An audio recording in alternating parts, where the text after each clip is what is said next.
कौन बनेगा नेता। नगर निगम के चुनाव पास आने वाले थे। पूरे कानपुर शहर में टिकट को लेकर मारामारी शुरू थी, लेकिन सबसे ज्यादा चर्चा में वार्ड नंबर 40 की सीट थी। वो इसलिए क्योंकि इस बार वहां की सीट महिला के लिए आरक्षित थी। अब सवाल ये था कि चुनाव लड़ेगा कौन। इससे पहले ठाकुर साहब वहां से पार्षद थे और इस बार उन्होंने अपनी पत्नी सीमा ठाकुर को टिकट दिलवाई और ठाकुर साहब की शान के कारण सीमा जी ने 20,000 वोटों से चुनाव जीत लिया। अरे बधाई हो सीमा भाभी, अब तो आप वार्ड की पार्षद बन गई हैं। अब तो हमारे काम आप ही करवाएंगी। अरे ये तो सिर्फ नाम की पार्षद बनी है, वो तो महिला सीट आ गई, वरना पार्षद तो मुझे ही बनना था। अब भले ही चेहरा इसका होगा, लेकिन पावर तो मेरी ही होगी। अरे वाह भाई साहब, क्या दिमाग लगाया है आपने भी। आइए आप लोग, खाना लगा दिया है सबके लिए। सीमा जी पार्षद बन चुकी थीं, फिर भी उनकी एक ना चलती। सारे काम ठाकुर साहब खुद ही संभाल लेते और जहां जरूरत पड़ती वहां सीमा जी का अंगूठा लगवा लेते। सीमा जी ज्यादा पढ़ी लिखी भी नहीं थी। एक दिन ठाकुर साहब और सीमा एक प्रोग्राम में जाते हैं। अरे ठाकुर साहब, आप आ गए। ओहो, पार्षद मैडम भी आ गई हैं। स्वागत है आप दोनों का। लगता है हमारे पार्षद फंड का सही इस्तेमाल हो रहा है। चलिए अब उद्घाटन करते हैं। ये लीजिए ठाकुर साहब कैची, आप ही सबसे पहले प्रवेश कीजिए। सब लोग आगे निकल जाते हैं और सीमा जी पार्षद होने के बावजूद भी पीछे खड़ी रह जाती हैं। वो देखती हैं कि वेलकम बोर्ड पर उनका नाम है, लेकिन महिला होने के कारण कोई उनका सम्मान नहीं कर रहा। अगले दिन एक आदमी उनके घर आता है। अरे ठाकुर साहब नमस्कार। कल ना हम नोटिस किए कि हमारा घर तो अवैध है और नगर निगम वाले उसे तोड़ने आ रहे हैं। अरे कुछ कीजिए ना ठाकुर साहब। देखो भाई, मैं तो ज्यादा कुछ कर नहीं सकता, पर अगर तुम सबकी जेब गर्म कर दो तो कुछ हो सकता है। कुल मिलाकर 4 लाख लगेंगे। अरे 4 लाख ठाकुर साहब? अरे भाई, मैं अपने लिए नहीं मांग रहा हूँ। दरोगा है, इंजीनियर बाबू है, बड़े साहब है, सबको देना पड़ता है ना थोड़ा थोड़ा।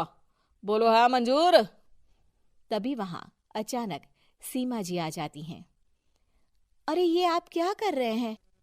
पहले इन्हीं लोगों से तो आपने वोट मांगे, अब इनसे ही पैसे ले रहे हो। अरे चुप रहो तुम। तुम्हारा काम है सिर्फ अंगूठा लगाना, तुम वही किया करो।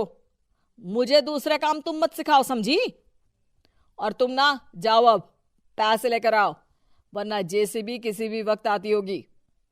सब कुछ ऐसे ही चलते रहता है। एक दिन सीमा जी और ठाकुर साहब को एक लोकल मीटिंग में बुलाया जाता है। वहां पर कई और अधिकारी लोग भी मौजूद रहते हैं। अब मैं चाहूंगा कि ठाकुर साहब हमारे बीच 2 शब्द कहें। मेरे प्यारे भाइयों और बहनों, आज मेरा सौभाग्य है कि मैं आप सबकी सेवा दिन रात कर पा रहा हूं। आपने मेरी पत्नी को भारी मतों से जिताया है, इसलिए मैं आप सभी का शुक्रगुजार हूं। मैं आप सबसे वादा करता हूं कि हमेशा की तरह हमारे वार्ड में किसी को कोई तकलीफ नहीं आने दूंगा। सभी लोग तालियां बजाने लगते हैं। अब मैं माननीय पार्षद मैडम को स्टेज पे बुलाना चाहूंगा। अपने नाम को बुलाया सुनकर सीमा जी एकदम चौंक जाती है। उन्हें बिल्कुल उम्मीद नहीं थी कि इतनी बड़ी जगह उन्हें मंच पर बुलाया जाएगा। जैसे तैसे वो मंच पर चढ़ती हैं। ऊपर जाते ही सीमा जी को सारी पुरानी बातें याद आ जाती हैं कि किस तरह उनके पति उन्हें कभी भी आगे बढ़ने नहीं देते और उनके नाम से गलत काम करते हैं। वो बोलने लगती हैं। मैं आपके वार्ड की पार्षद सीमा हूं। आप में से बहुत कम लोग ही मुझे जानते होंगे, क्योंकि इससे पहले मुझे कभी ऐसा मौका ही नहीं मिला। सारे मौके मेरे पार्षद पति यानी आपके ठाकुर साहब ही लेते रहे, लेकिन आज ये मौका मुझे मिला है तो मैं इसे ऐसे ही नहीं जाने दूंगी। मैं आपको ये बताना चाहती हूँ कि आपके ठाकुर साहब मेरे नाम की आड़ में गैर कानूनी काम करते हैं, जिस पर अंगूठों के निशान मेरे होते थे। इसीलिए मैं अपनी गलती मानती हूँ और आज अपने पद से इस्तीफा देती हूँ, ताकि आगे से कोई गलत काम ना हो पाए। अब फैसला आप सबके हाथ में है कि आप हमें क्या सजा देना चाहते हैं। सीमा जी की बातें सुनकर ठाकुर साहब के चेहरे का रंग उड़ जाता है और वो शर्म से मुंह नीचा करके वहां से चले जाते हैं और पद से इस्तीफा देकर ही सही सीमा जी अपने आप में आत्मविश्वास महसूस करती हैं।